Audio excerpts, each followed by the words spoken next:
آپ کی اولاد میں کوئی غلطی ہے, کوئی برائی ہے, لوگوں کے سامنے مت گاتے پھرو اس کو.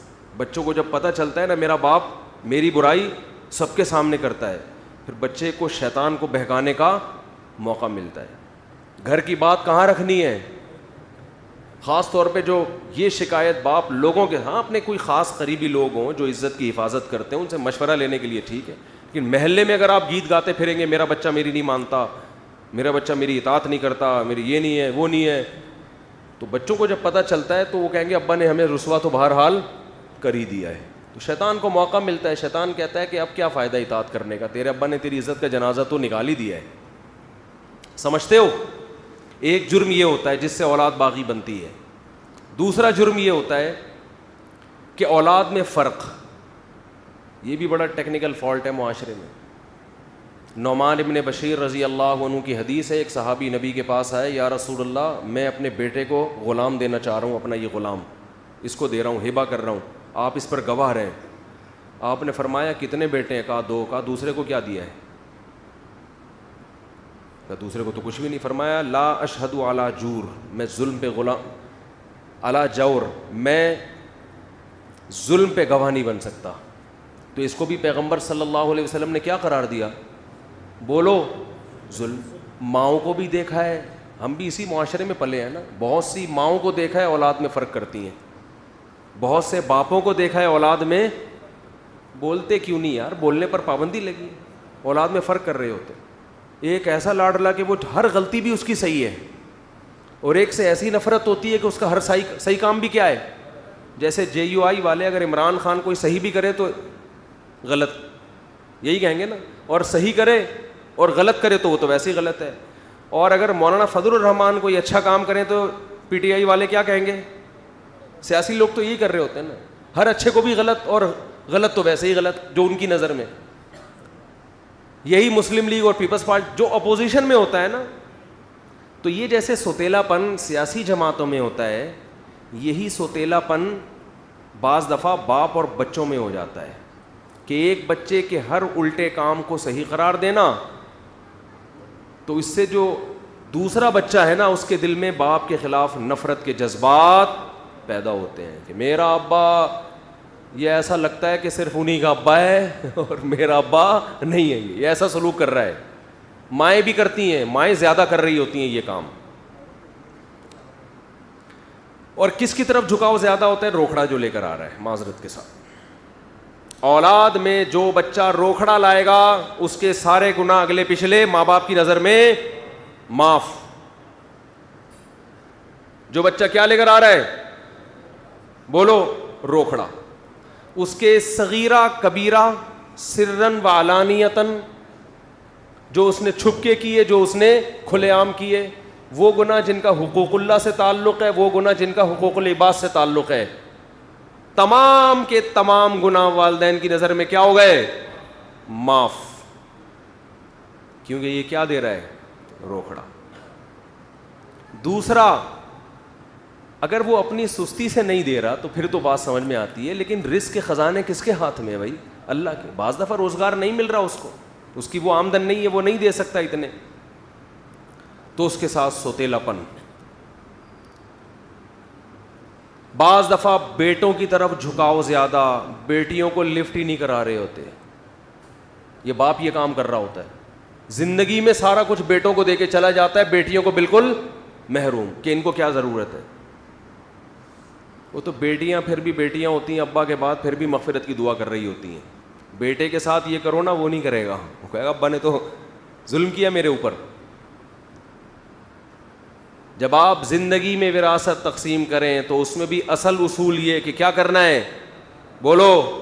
اس میں تو شریعت نے بیٹا اور بیٹی کا فرق بھی نہیں رکھا, بیٹی کو بھی اتنا ہی دینا ہے جتنا بیٹے کو. ہاں ضرورت کی بیس پہ فرق کر سکتے ہیں آپ, خدمت کی بیس پہ فرق ہو, خدمت زیادہ کر رہا ہے اس بیس پہ زیادہ دے دیا, ایک الگ بات ہے. یا ضرورت کسی کو زیادہ ہے, بیٹی کو زیادہ ضرورت ہے تو بیٹی کو زیادہ دے دو. یہ تو وراثت تو مرنے کے بعد ہوتی ہے.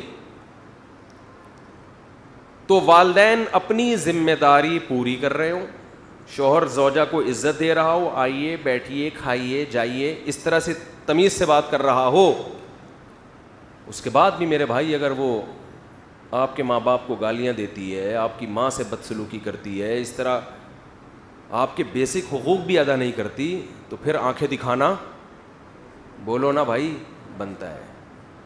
آپ نے اپنے بیٹے کو عزت دی, اس کو عزت دے رہے ہو, اس بچوں سے بھی عزت سے بات ہوتی ہے. ہم نے اپنے بڑوں کو دیکھا ہے, بچوں سے بھی ایسے بات کر رہے ہوتے ہیں, بیٹا آئیے, بیٹا بیٹھیے.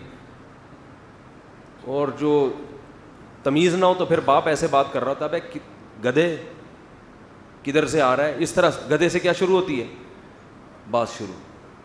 تو بچے کو جب یہ اخلاق سکھاؤ گے تو وہ کہاں انسان کا بچہ بنے گا. وہ گدھا گدھا سن سن کے اس کو یہ وہم ہوگا شاید میں کیا ہوں, میں گدھا ہی ہوں. پھر حرکتیں اس کی چیخے گا بھی کس طرح سے, بولو نا, وہ گدھے کی طرح چیخے گا. اچھا, بعض لوگوں کو یہ گھر میں ہوتا ہے کہ ہمارے گھر میں بچے چیختے بہت ہیں, بیوی بھی بہت چیختی ہے, بچے بھی بہت چیختے ہیں, تو یہ بات بھی وہ چیخ چیخ کے بتا رہے ہوتے ہیں. تو میں ان سے کہتا ہوں آپ زیادہ چیخ رہے ہو.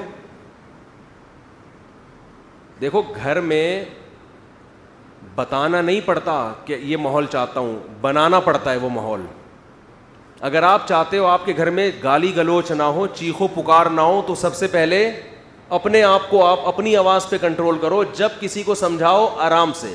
اگر آپ گھر میں چنگیز خان اور ہلاکو خان کی طرح آتے ہو اور چیخنا چلانا شروع کرتے ہو, ہاں ہو یہ ایک دم شروع, اور گدھا کسی کو گھوڑا کسی کو کتا, اور یہ اس طرح کی گالیاں دے رہے ہو آپ گھر میں آ کے, اور پھر آپ کہتے ہو کہ ہمارے بچوں میں تمیز نہیں ہے بات کرنے کی, تو یہ بدتمیز بنایا کس نے؟ تمیز پہ بیان ہو رہا ہے انتہائی بدتمیزی کے ساتھ.